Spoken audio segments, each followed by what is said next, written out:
Hi, I'm Richard Kitchen. I'm the current chair of ANZVASC. My background is on immune diseases for a number of years in the context of my being a kidney specialist.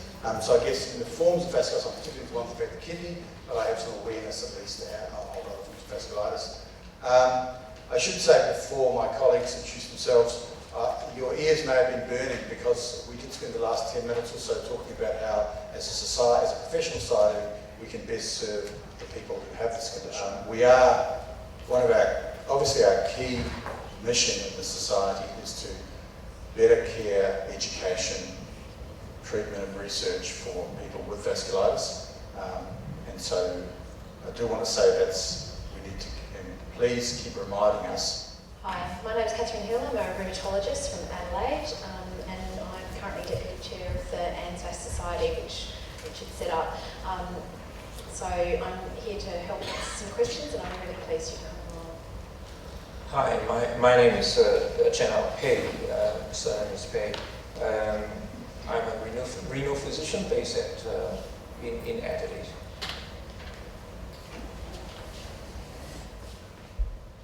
I think this microphone works better. My name's Mark Street. I think many of you know me. I'm not a doctor. I'm actually started med school, but I've got a master's in immunology and currently a pilot. But I'm here for you mainly just for as a consumer advocate. So if you've got any concerns, questions that you want to raise, certainly raise them with me, and then I can forward them on to the appropriate people. So I want to thank you all for coming as well. There's a massive turnout, which is really pleasing to see. So hope you've got as many questions as you like, and we'll try to answer them as best we can. And I'm Damien Heath, I'm an immunologist, so primarily I think it's through Mark. If you have any feedback about what you might want in the future as patients and carers or people involved on the harder side of vasculitis, the patient side, then we're very willing to take your feedback. We plan on always having patient involvement. It's not something that's been done widely in Australia, far more as Mark's aware in the States, largely because of numbers, to be honest. But we plan, I would think, to increase the amount of patient involvement and then perhaps also have state by state smaller meetings where patients can ask questions or carers can ask questions. So if you do have any feedback, please send it through to Mark and then we will be assured we will take cognizance of that feedback and hopefully then embed it in future work. Emma said, patients with vasculitis often find it challenging to manage the ongoing physical and mental aspects associated with the disease. There is a lack of holistic approach to the management of the disease. What support is available for patients with chronic diseases such as vasculitis, and how can we change the level of care to better holistically manage and support the range of symptoms a patient may experience? Easy question to start. Yes, I know. I have a hard question, and I think that's. I think we don't do this as well as we could in the hospital setting where most patients with vasculitis are seen. And I think that's one of the reasons we wanted to set up this society, is that so we can better care for patients with vasculitis and do a more holistic approach. In fact, before you came in, we were talking about ways we could better support patients. And I think, for my part, part of that will be educating some of the allied health professionals better, so that if you need to go and see a psychologist, or that would be helpful, they actually know something about vasculitis, because that must be very hard when you've got a rare disease and a lot of other health professionals don't know anything about it either, not to mention family members and friends, and sometimes even your local doctor probably won't know much either. So that's part of what we want for our society, and we hope that we know it's not as good as it could be now, but we want it to be better. Yeah, I think the Australian healthcare system has a number of advantages, but it has the potential to be quite fragmented, and so we formed a vasculitis clinic, and that has been successful. But even for context, we have a hospital on site. We got 4 rooms on a Friday afternoon, once a fortnight, in a maternity clinic. And so that was good. We would have liked to have had a psychologist, we would have liked to have a social worker available, but that was seen as a success within my healthcare system. The most people here, do actually think about people in a holistic way, because we see people with these conditions that have long-term implications, and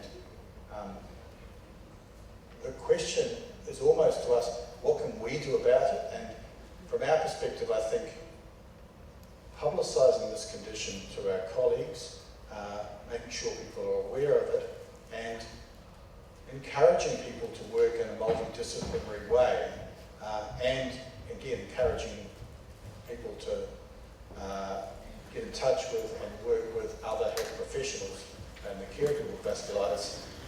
It's a complex and difficult question, but I think it should be tackled, unfortunately, slowly. It should be tackled quickly, but it will be tackled slowly and across multiple different levels, which sounds like a bit of a cop-out, but I think part of this aim of the society is to get, for example, even at a small level, instead of someone with vasculitis going to see a rheumatologist and then somebody going to see a nephrologist, try and get these people talking to each other, if not them in the same room together at the same time. And that's a very I've just medicalised the question, I've realised, and I feel bad for doing it, but I guess that's part of the start of the answer.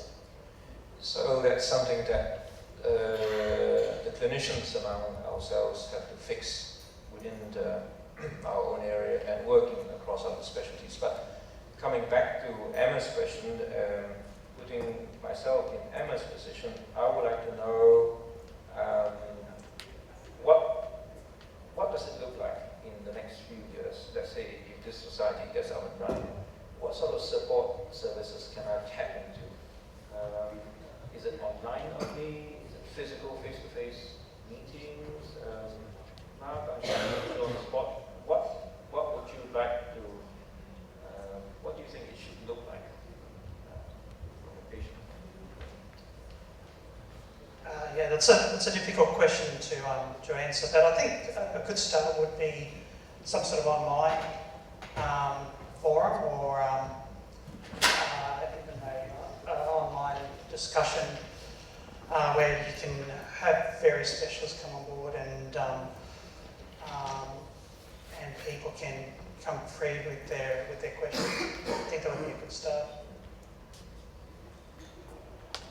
Right, thank you. I guess one problem is with that rare disease. Australia doesn't do rare disease well, and that starts at the top. That starts with government, and I don't differentiate between parties in government, or even states in government, or federal, or local, or state. Is that we don't approach. There is no generic approach to rare disease, and that if you have a rare disease, you are biased against it. You are less likely to have a voice, because there's only, say, 5 of you compared to 1 million of you who have cardiovascular disease, and that we have a very good approach to those more common diseases.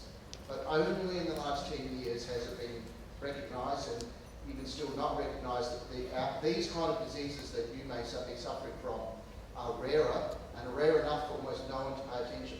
We want to pay attention to you, and we think other people should pay attention to you, but if you don't have a voice, if we don't have a voice, no one will hear us.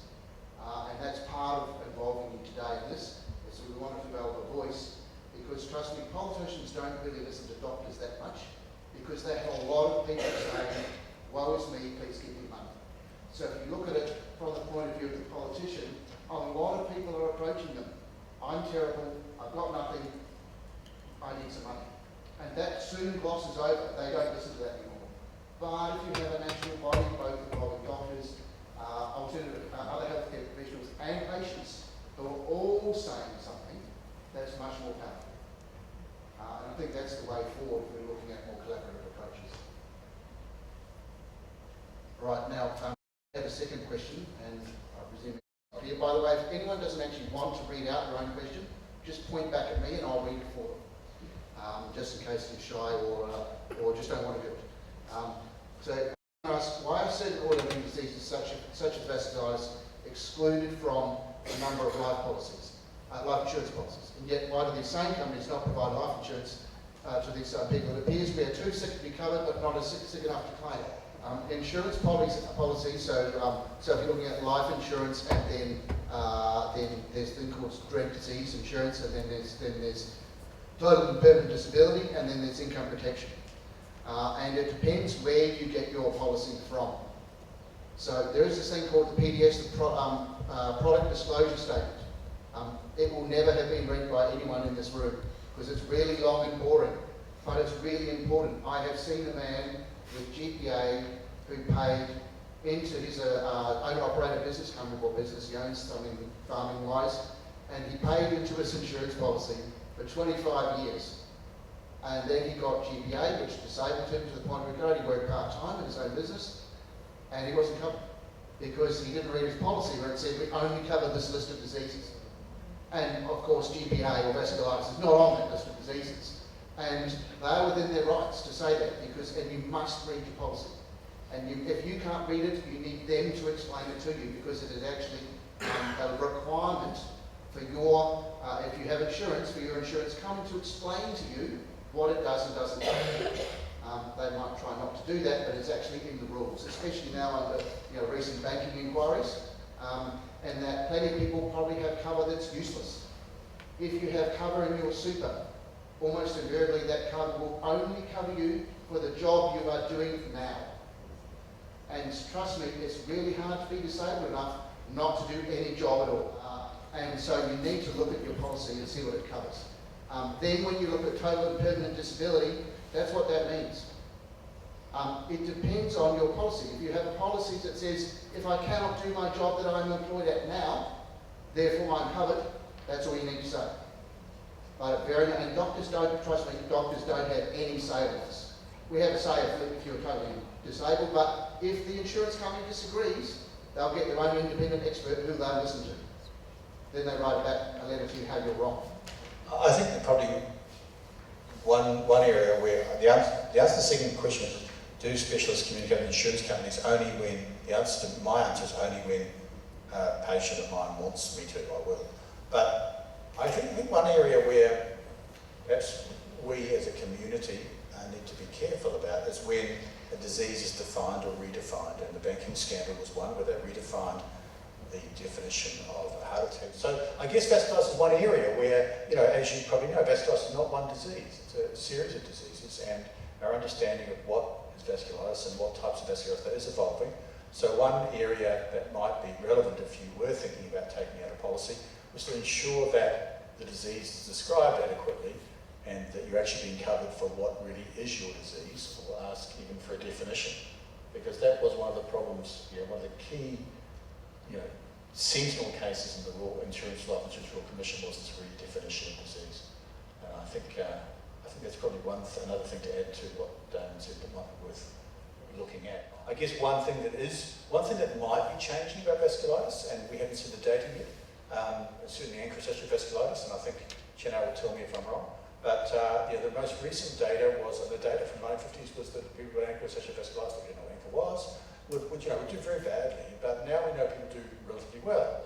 And we think that the most recent trial, the Tendencies trial, actually had to recruit more patients because people are actually doing really well. So one thing I guess we could think about would be if new data comes out to show that the outcome of these diseases are improving, that we make sure insurance companies know about it. And just thinking about off the top of my head, that might be something we could ensure happens, because there's still the most contemporaneous data. The best data is still from a bunch of trial populations in the early 2000s. That probably will be superseded in the next few years, at least for ankylosing vasculitis. Maybe not for other forms of vasculitis. So I guess thinking about it some more, could we communicate with insurance companies? We can probably make sure that insurance companies understand what the latest information is about the outcome of the conditions that they're thinking of excluding. Whether that will change their behaviour, I don't know. Yeah, I mean, just thinking out loud, I wonder whether we could have something on our website which is sort of some information from insurance companies or something. Other thing I would say is when you're interacting with insurance companies over this, get an advocate. Now that might be your financial planner, or it might be someone else to help you advocate. And also my experience, from personal experience of needing to get access to that sort of money, was that you can negotiate with them. It does take a bit of time, and it's really useful to have an advocate. And if you're an industry super fund, use your union to negotiate, because they'll take that up on your behalf. Because these things are difficult to explore. Trust me, doctors reading PDS statements are already better than you. So we may not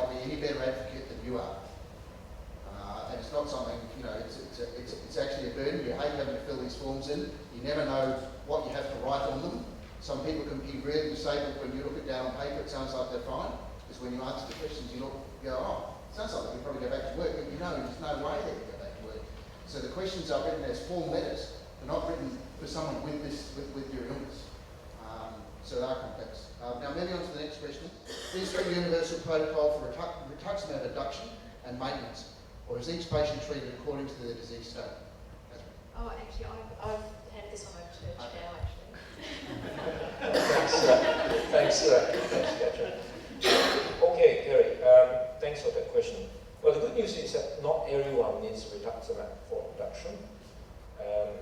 And the good news is also that not everyone needs rituximab for maintenance.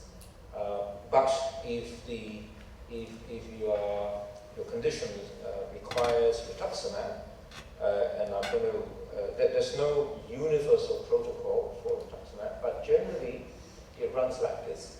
It's 2 doses given 2 weeks apart. So it is 1,000 milligram given intravenously on day 1. You have a break of 2 weeks, and then another 1,000 milligram is given intravenously 14 days later, 2 weeks later. So that's an often used protocol. There is an older protocol which is older because it started sort of copied what cancer specialists used to give lymphoma patients. You know, rituximab was first available in Australia, not for vasculitis, but for lymphoma.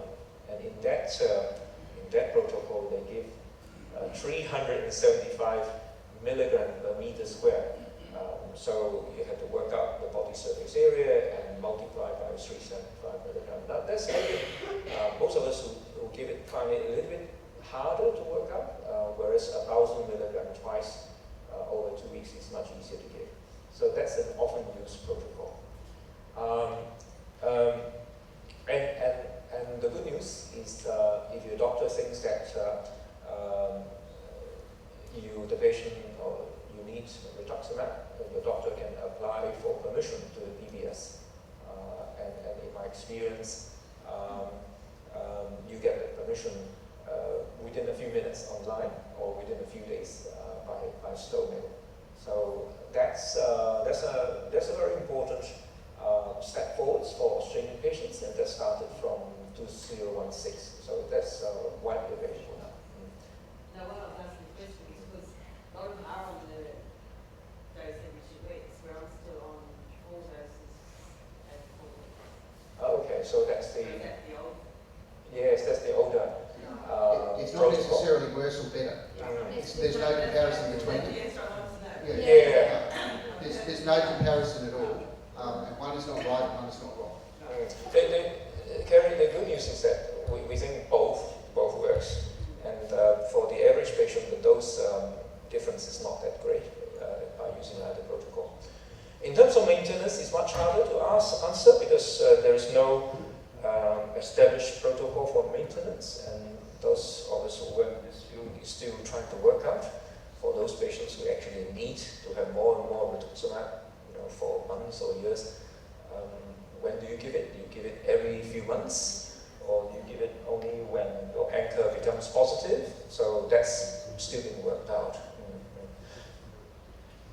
Yeah, I think adding to that complexity is that while if you have a certain type of condition and you have some significant contraindications, so you can get rituximab for induction, in other words, the 4 times 375. Rituximab is not, strictly speaking, not TGA approved for maintenance, and that's the Therapeutic Goods Association. Administration, sorry.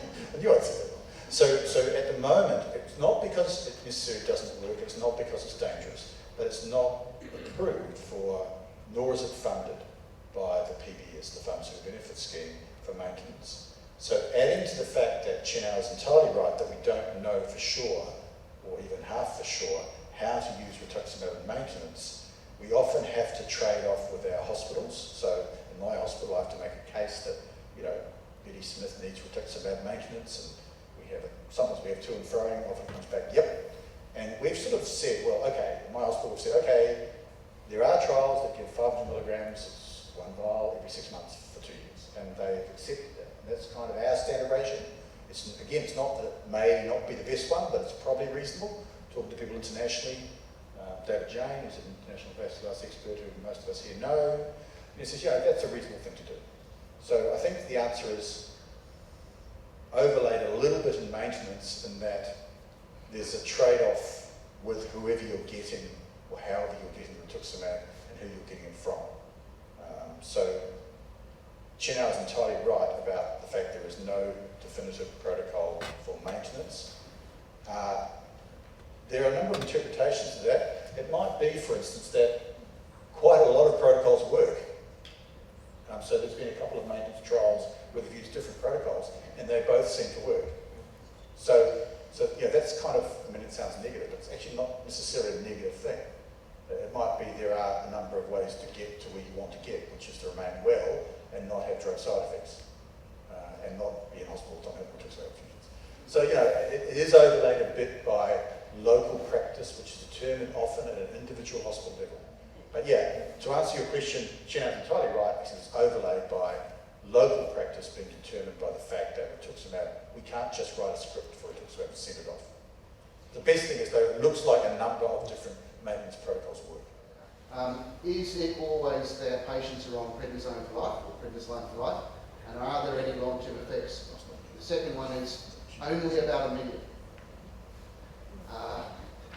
If prednisolone was attempted to be licensed today, there is no way it would make it past probably a phase 2 trial. So we don't know whether small amounts of prednisone long-term in GPA, so that used to be called Wegener's granulomatosis, is needed or not. So the Vasculitis Foundation in the US, through the Vasculitis Patient Powered Research Network, which we know a large number of Australians actually participate in. So I think Australians, our patients, actually have pretty high healthcare literacy and also have a high use of the internet. Not just for dodgy things, but actually for useful things. And we know that from the Vasculitis Foundation, the highest number of hits comes from Australia, which might reflect we don't tell our patients the right amount, but I suspect it also means that patients are more engaged in their healthcare, and those are the patients we like, people who are engaged.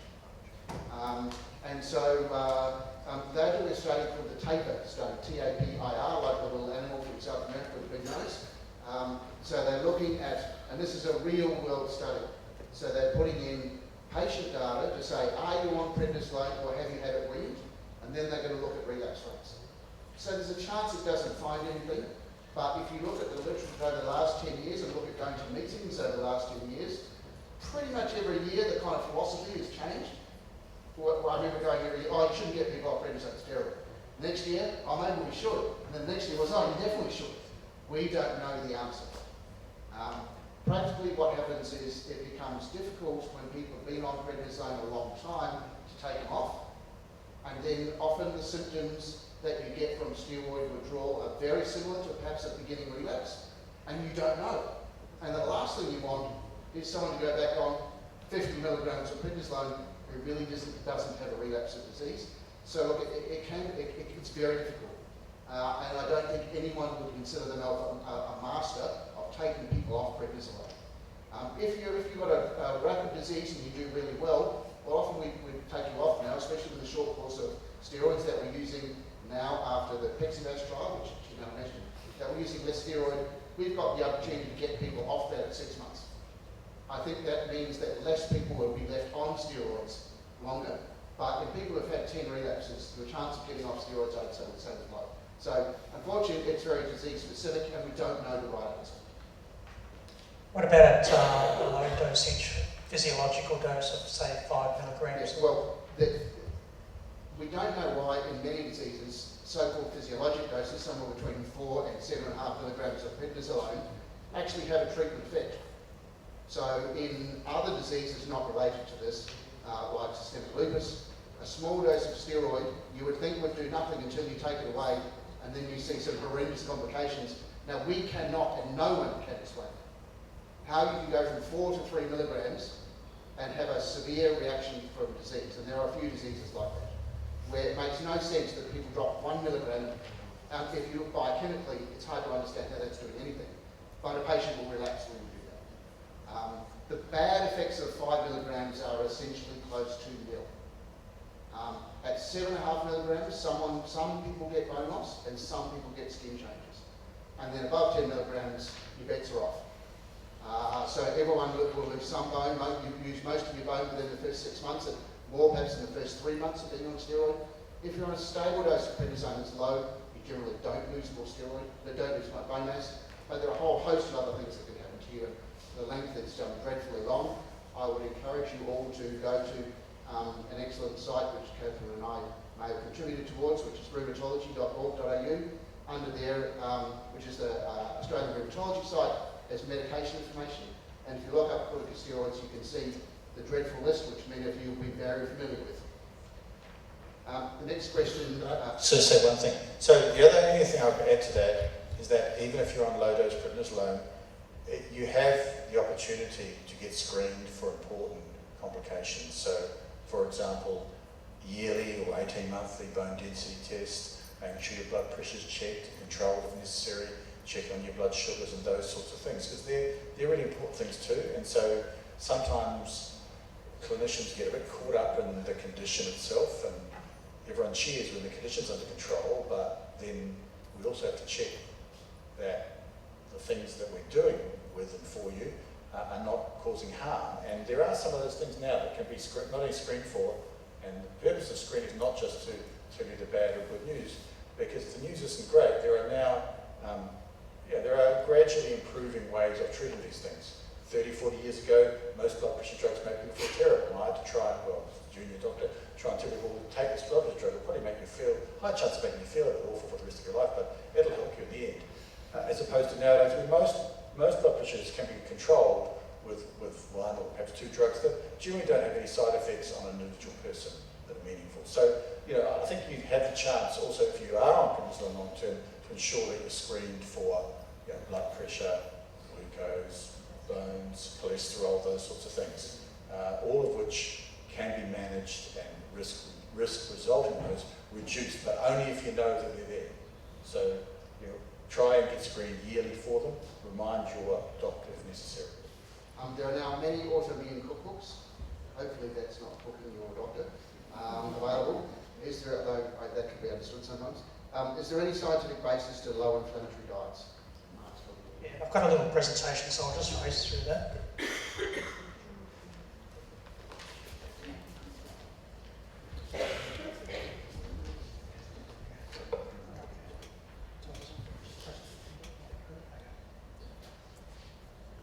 Okay, everyone hear me all right? Okay. So anti-inflammatory diets,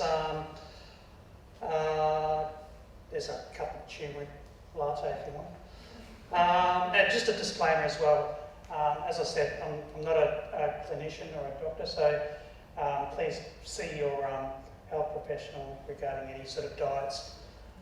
Okay, so led to believe that Catherine knows quite a fair bit about this as well. So, all right, so just a quick, what is inflammation? So it's a response basically to repair damaged tissues or to eliminate toxins.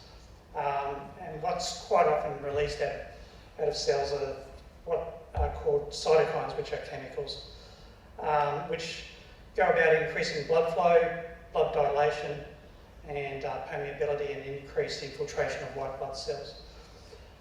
So it can be friendly, but it can also be foe as well. In the case of, say, for example, type 2 diabetes, rheumatoid arthritis, and of course, rheumatosis, polyangiitis. Oops. Okay, gut health. Human intestine has approximately 1 by 10 to the 14 bacterial cells. That's 10 times the number of human cells. So you're overpopulated by bacterial cells. There's increasing evidence that the type, number and genetic diversity of gut flora are altered with age, obesity and also morbid hair. So what? Gut bacteria have a symbiotic relationship with us, and they assist in promoting a healthy immune system. and protection against pathogenic bacteria. Since a change in Western diets in modern times, the microflora has altered substantially and has been shown to correlate with certain inflammatory diseases, for example, Clostridium and Yersinia species in Crohn's disease, Prevotalisae in rheumatoid arthritis, Helicobacter pylori in stomach ulcers and subsequent stomach cancers. I'm sure you've seen all these diets and cookbooks out there, autoimmune solution, anti-inflammatory diet cookbook. So which one? Well, there's actually a food pyramid that Dr. Wheels has put out, which looks very similar to a common food pyramid, but it's been replaced with anti-inflammatory food elements. So down the bottom we've got your core vegetables, fruits, and whole grains, cereals, up to red wine, which is I can't promote, obviously, but there's also chocolate right up the top as well, in moderation, of course. Do they work? Well, there's conflicting evidence in humans. There's been a reasonable number of studies done in rodents with, again, mixed results.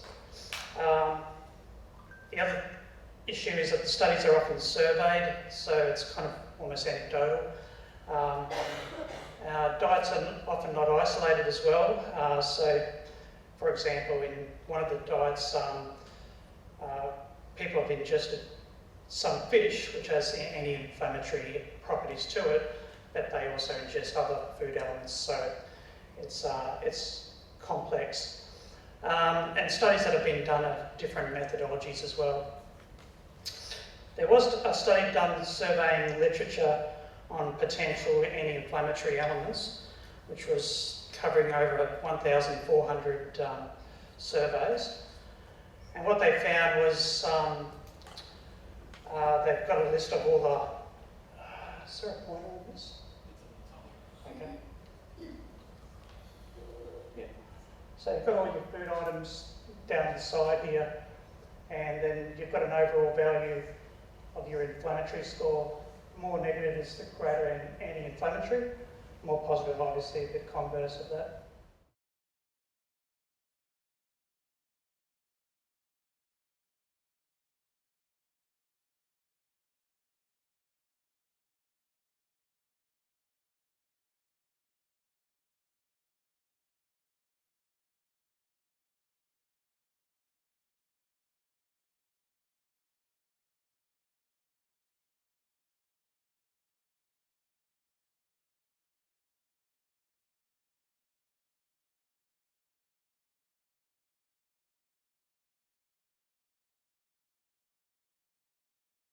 Types of diets, we've got various diets out there, ketogenic diets, which are high in fat, very low carb diets, leads to metabolic acidosis.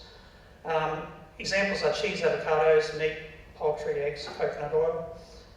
It's not suitable for certain people, obviously, with the high fat, and there's limited evidence as to whether it works. Paleo diet, similar to the caveman style diet, lean meat, fish, eggs, vegetables, fruits, nuts. It's mainly cis mono or polyunsaturated fats, and again there's limited evidence as to whether it works. Mediterranean diets focuses on fish, vegetables and fruit, for example tomatoes, olive oil. There's more than limited evidence on effectiveness, particularly epidemiology studies.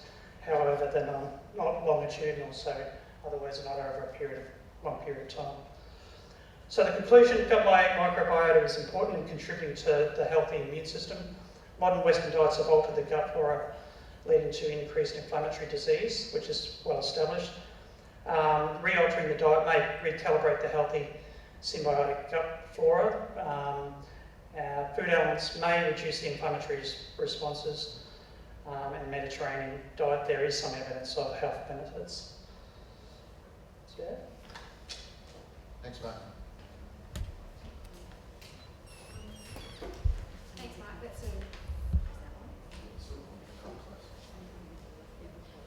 That's a good overview of the data. I think the good news about the anti-inflammatory diets that are out there is that they're well balanced. They focus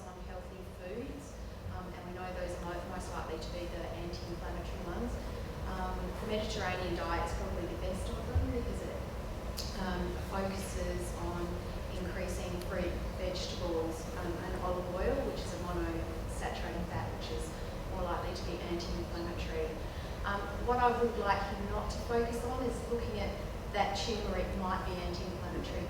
No, food, nutrients are supposed to be in food. And so many studies have looked at just adding a certain vitamin or a certain extra something nutrient. They don't work. Our human body needs the best nutrients within food. So having a healthy diet is the best thing you can do for your body. And adding extra stuff that you buy is probably not going to help in most cases. I think it's worth having a think about what oils you might use in your home, and really substituting the oils that you use with olive oil or an olive oil based spread is a really good idea, because we know that does drive you towards a more anti-inflammatory. What we don't know is whether eating an anti-inflammatory diet will help your vasculitis. We would love to know that, but we will need some longer studies and looking at people's diets in detail to do that. We're actually, I'm involved in an epidemiology study, which is of people, a group of 4,000 people who we've followed in the community for a number of years, and we're just about to look at their dietary inflammatory index, so we can see from all the food that they've eaten, what's their dietary inflammatory index from this, and then my plan is to have a look at whether their pain and inflammation improves over time if they stick to that sort of diet. It's not a randomised trial because we're letting people eat what they want, and people who eat healthy often do lots of other healthy things in their life as well. But I think it might give us some indication. So when I've got some results, I'll be giving it to Mark on the website. One important thing to know is that expensive vegetables and expensive fruit aren't better than cheap vegetables and cheap fruit. What's important is the time it's taken. So if the apple has been in someone's fridge for 10 years, probably not quite as good as if you picked it off the tree yesterday. So it doesn't matter, and as you know, there's a lot of things about organic in Australia. There's no evidence that buying more expensive fruit and vegetables in Australia has a high cost of fruit and vegetables. Buying more expensive stuff is better for you. And you know, that might be important for some people. And some of those foods, and superfoods, there aren't any. And so, you know, one apple, and remember, an apple size is not the apple at Coles, which is that big. It's actually, if you ask a dietitian, an apple is the small ones that they sell children. That's a serving of fruit. And so people have this idea that they have to get tons and tons, but you don't. You just, a few pieces of broccoli and a potato, and you've got all you need, and it's not expensive.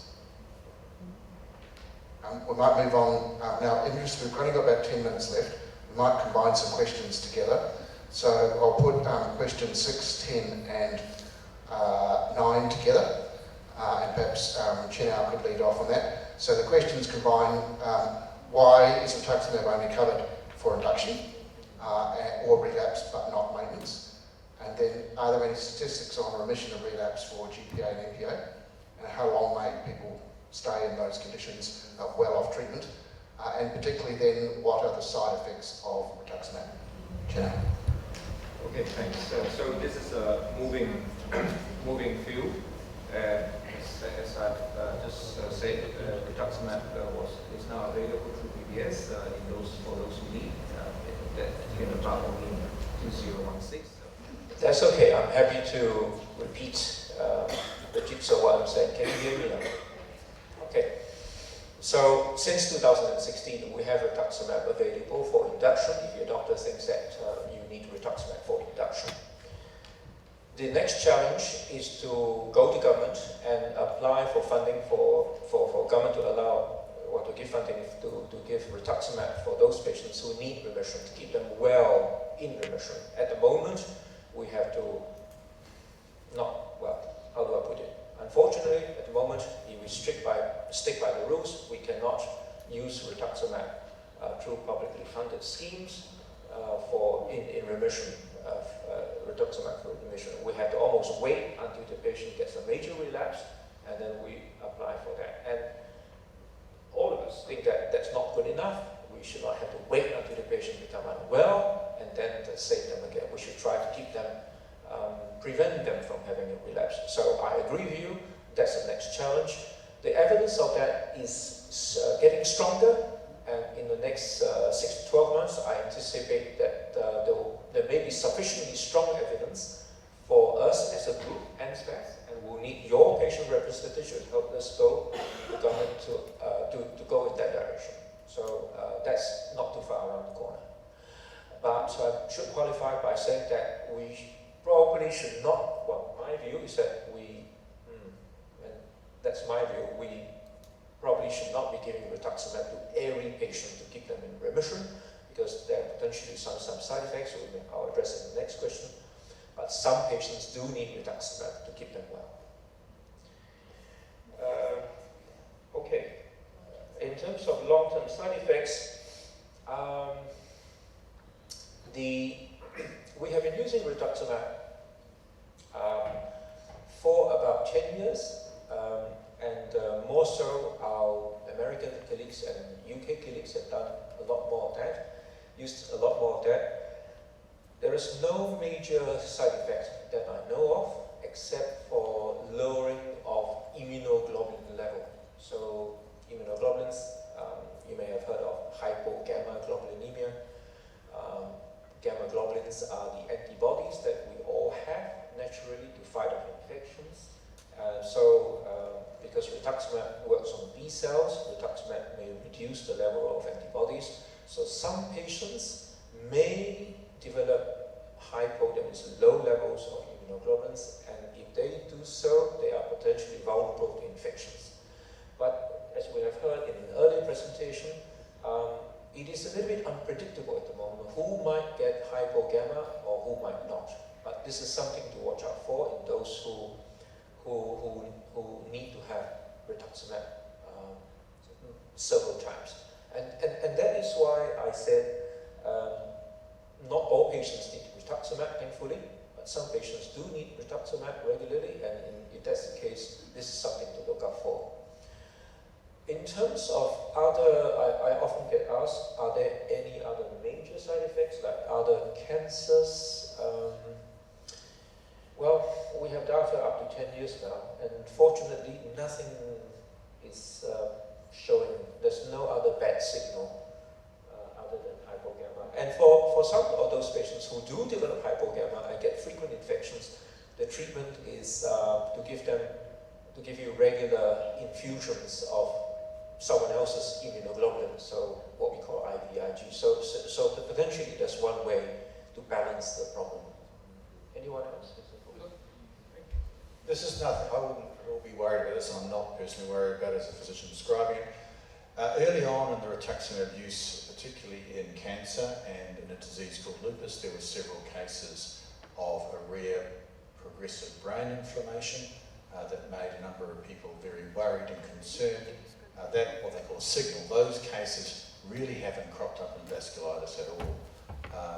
And it's been hard to definitively link them to rituximab in some people. So some of you may have read or heard about this, but the latest information about vasculitis, and I want to be updated further, is that this isn't a major concern or a significant concern, but it has been spoken about in the past.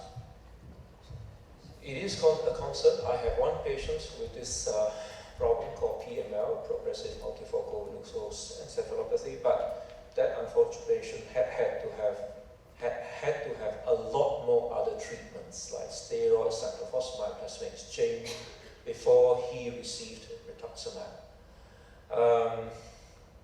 But fortunately, there are not many cases. I think there are only a handful that I'm aware of. To answer the middle question, there was a question on current stats of remission and relapse with GPA and MPA. The answer is how long is a piece of string? So that GPA by its nature is a relapsing disorder, and we say roughly 90% of people are relapsing, but I tell patients, I tell them that, and right after that I say, but that's giving you hope because really it's close to 100%. We probably just didn't follow you long enough. Whereas MPA disease, I don't know, I used to say 90%, but maybe 75%, depends which type of disease you have. So 75% being a monophasic illness, 25% means it can be relapsing. But every unit will have different statistics. And the length of time you remain in remission will depend on the nature of your disease and you. So we used to see when we gave people a whole lot of oral cyclophosphamide, quite long remissions, 10 years, 5 to 10 years, but we also see a lot of horrendous complications for being on oral cyclophosphamide. Now we know that there is at least suggestive evidence that we use, let's say, less damaging treatment, but more tolerable, less side effect treatment, that relapse rates might have gone up. But that data is fluid, so every single study centre has different information.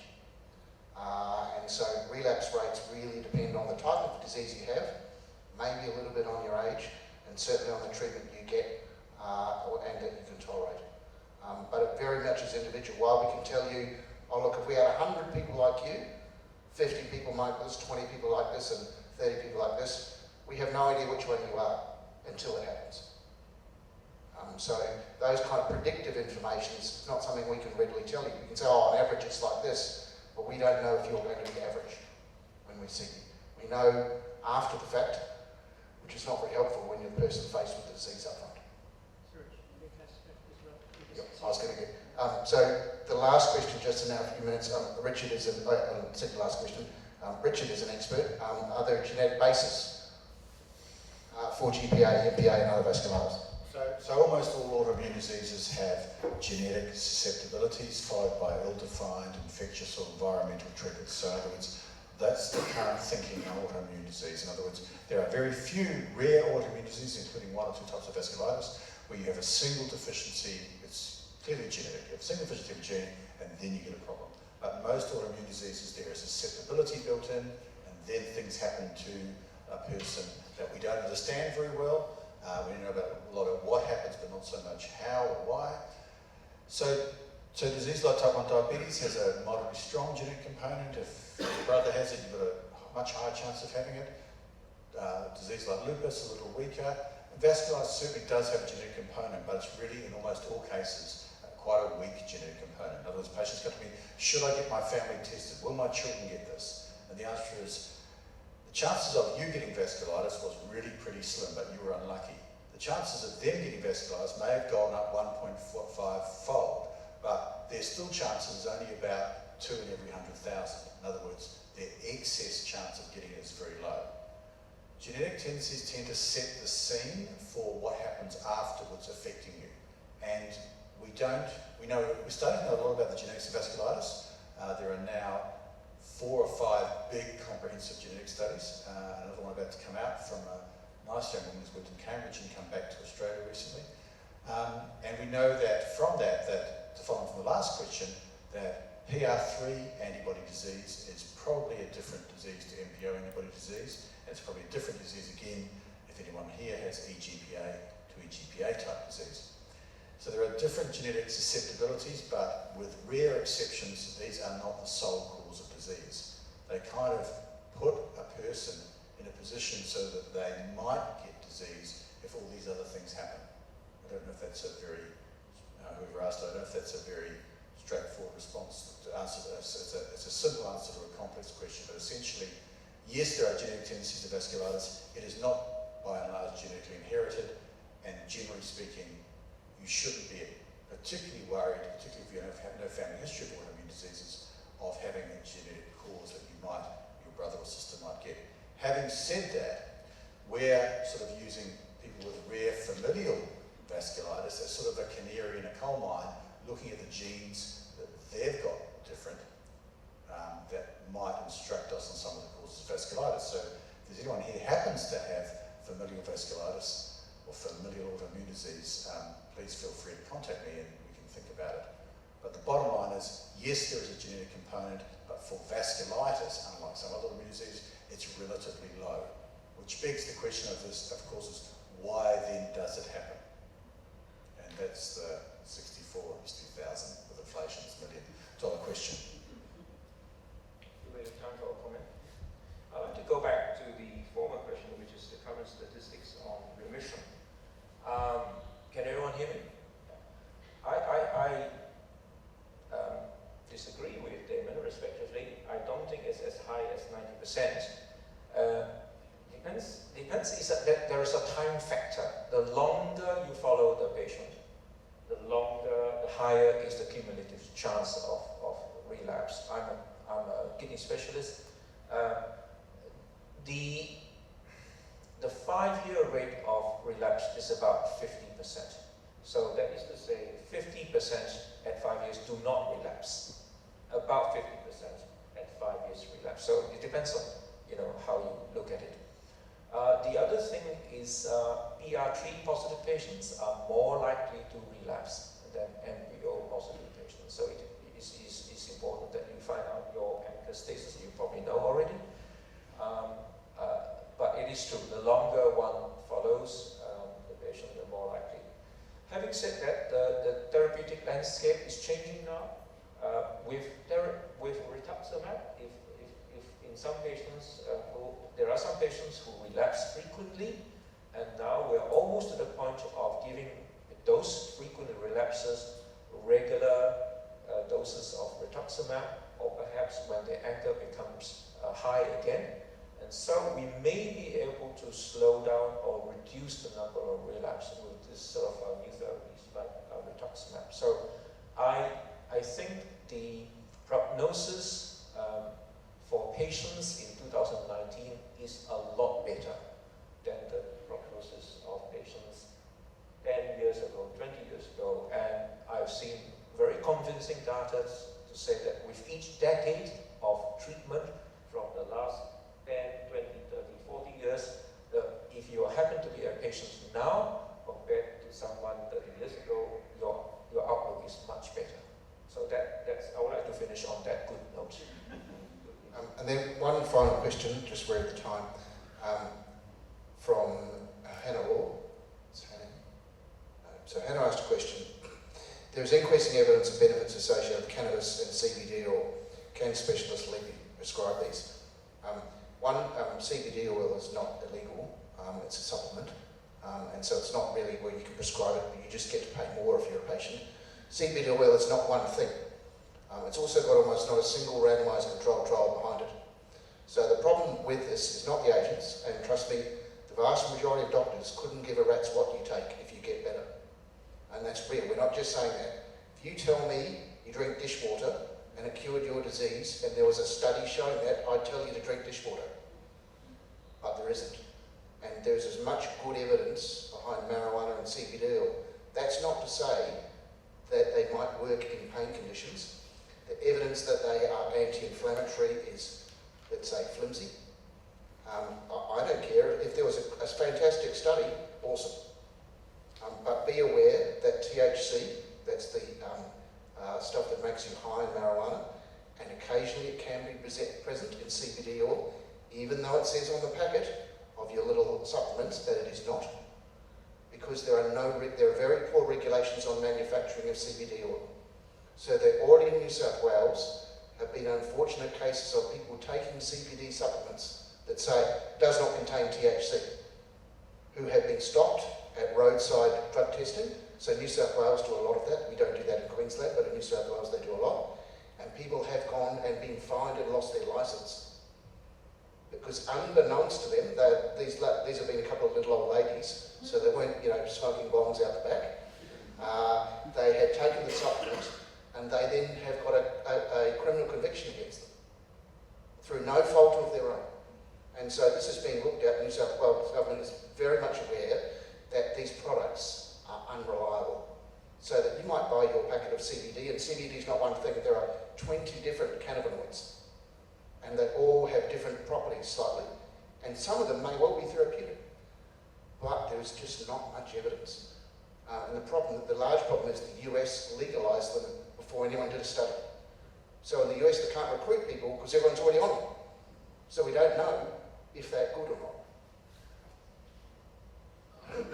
A couple of issues. I think that in some people, particularly the people you see on TV, which are, and I do use in paediatrics, they're not neurology, poor children who have got intolerable seizures, when the potential benefit is really high and the risk relatively is really low, certainly there is anecdotal evidence that they may work, and similarly for chronic pain. I'm not a chronic pain specialist, and it's true that some people with vasculitis do have chronic pain, and I wouldn't probably want to prescribe cannabinoids for chronic pain. My understanding is you can, it's a difference in state by state, people can apply to prescribe medicinal cannabis. There was something interesting that came out recently in the academic literature about drug interactions, and so when I'm thinking about someone who takes a complementary medicine, I encourage them to tell me, I don't mind, I wouldn't go say I don't give a rat's, I don't mind, but I try and think of the known and possible benefits of that, and the known and possible risks, and the cost, and often I say to people, look, the only harm this might do is to your wallet. If you believe it's working, that's fine. But lastly, there's the interactions with the current medications that you're on. And I think it's important to know that when they did a search for the known inducers of liver enzymes, for example, and what cannabis do to liver enzymes, and the drugs that metabolize with these same enzymes, they found, for example, that these drugs are highly likely to inhibit the metabolism of corticosteroids. So I encourage you, if you're on complementary alternative stuff, as long as you can trust your doctor not to be dismissive and horrible to you, and I think that's really important that doctors aren't like that I try and encourage, try not to sound dismissive and horrible, but also encourage them to let me know, because my drug information service can often tell me whether it's like to interact with the things that you might be already on, because that can be important as well. The biggest interaction probably is with quite a few antidepressants. Yeah. There are a large group called SSRIs where the majority have potential interactions. Obviously, when something's a supplement, then we don't have a lot of biochemistry that drug companies have done to say whether it's safe or not. So often they're just possible. And there's one drug used in rheumatoid arthritis called tofacitinib, which has almost definite interactions with some CBD oils.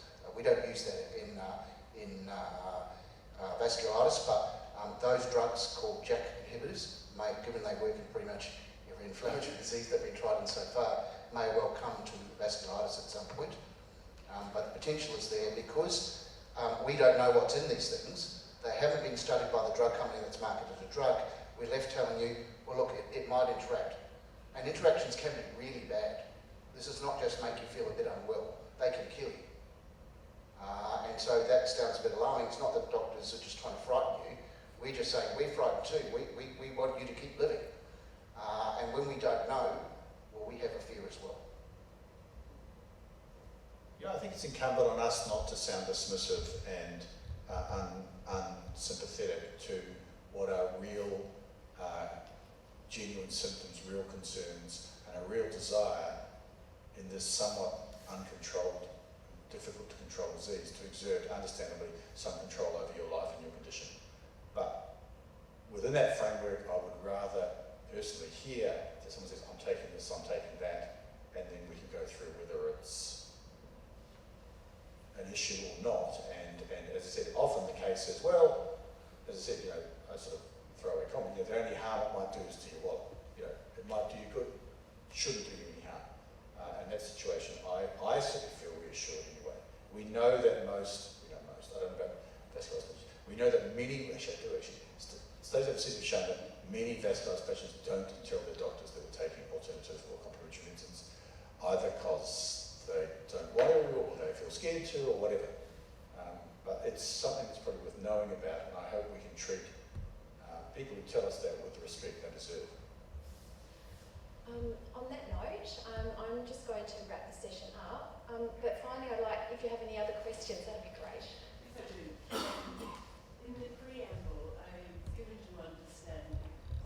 In the preamble, I was given to understand that the Society is trying to establish a communication between clinicians and patients, and that Mark is taking some responsibility for this. My question is, have the clinicians been surveyed about what kind of information they would like from the patients? And is the society trying to find out what kind of information and what kind of questions or what format or means of communication that they would like this to provide? And Mark, if I may add to that question, we were invited, I think, to put questions through you. Would you mind passing on an address that we could do this? Yes, so we don't mean this to be a fixed dialogue, just in this case, we mean it to be ongoing. And I would think, sort of speaking for the board, that if Mark got like 10 questions and they're all the same, then he would forward to that, and we might put an answer up that we can all bounce around by email and back. Two, our biggest question is, because we've never really asked a patient group before, what do you want? How do you want it, and how do you want to receive it?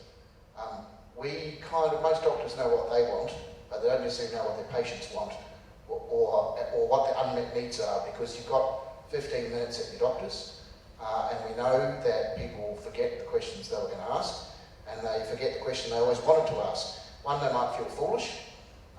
Two, there are no stupid questions.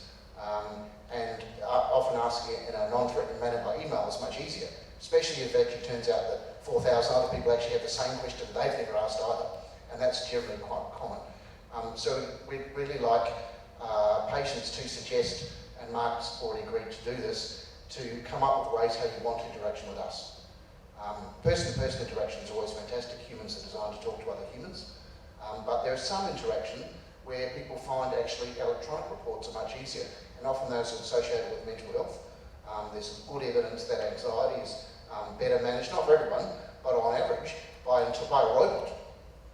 Because you can tell them anything, because they're a robot. You're not going to judge you.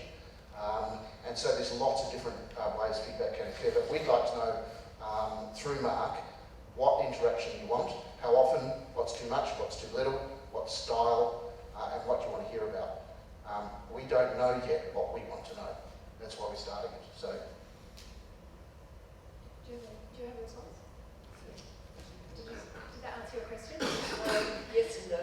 The question still remains, how do we contact you, Matt? Oh, yes. So it'll be through our website, which is ANZVASC.org.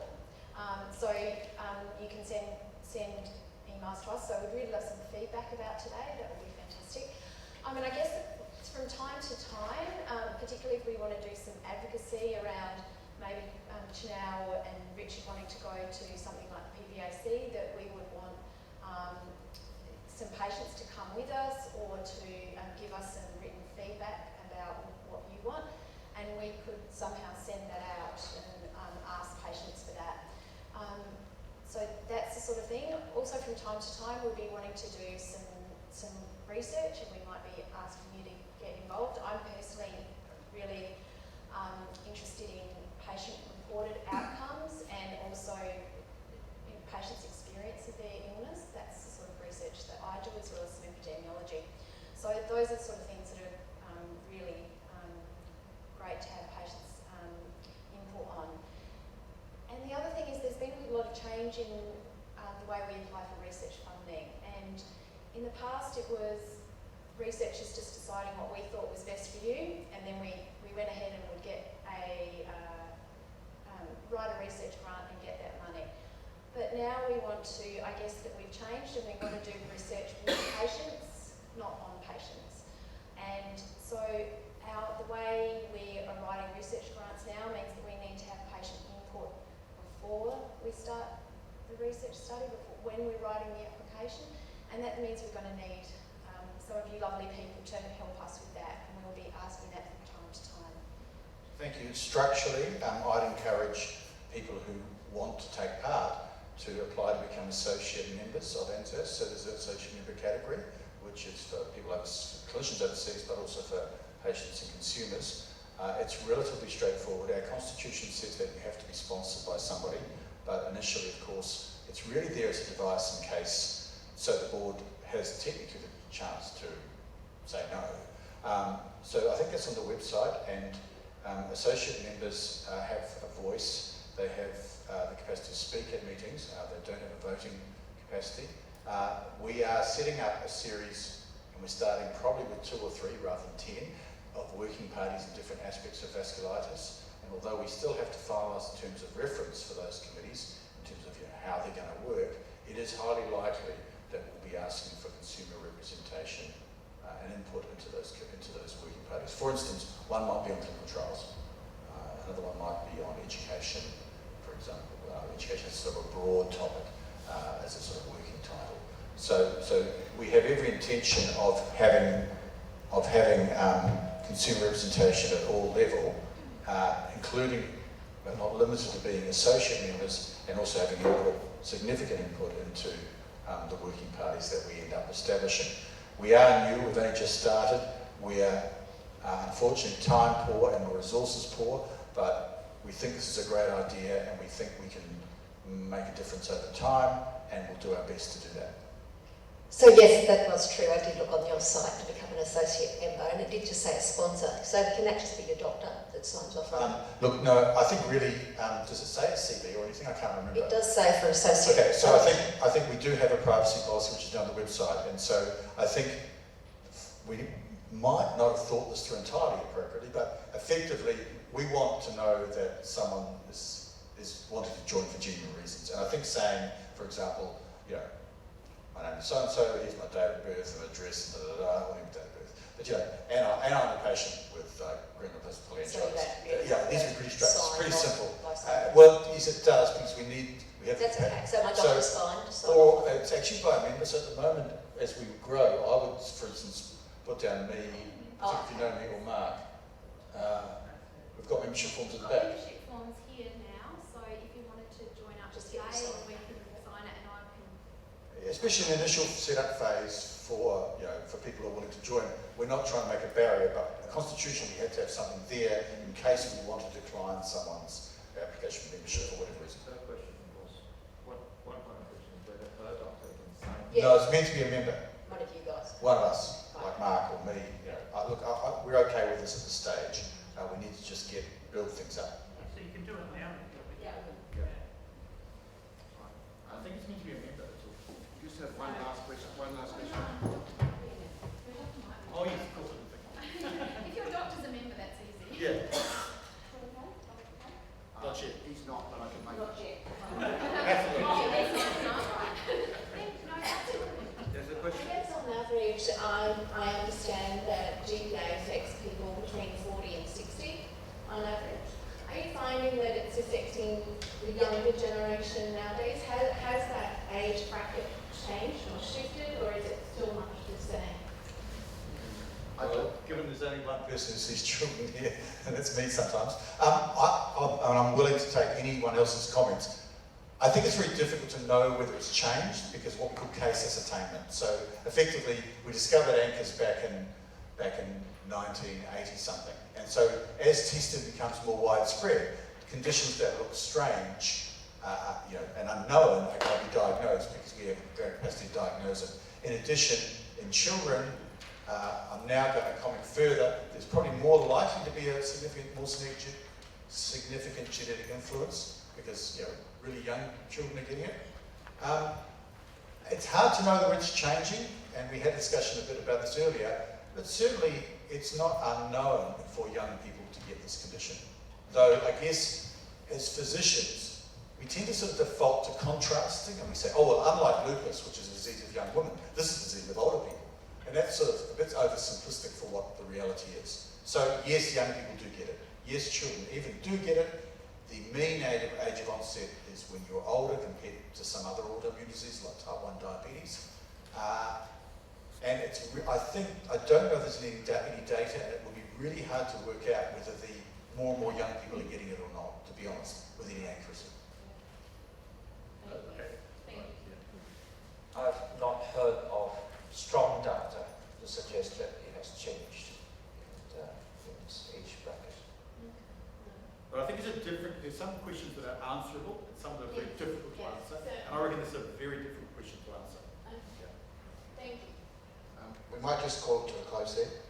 But if you have questions, or if you have friends who have the disease, or know other people who have disease who also have questions, get them to put them together. Even get together and think about questions you would all like answered. Especially if it's something, oh yeah, I don't know that either, no one knows it. Those are the things we want to answer. And send them to Mark through the website, and then we'll answer them by just sort of sending them around, and we might put some of those answers up anonymously on the website. Because those are the things we'd like to have. It might be useful to have FAQs, frequently asked questions, which cover maybe 60-70% of questions, but not all. Yes. Right, thank you very much. Hopefully you've found it instructive.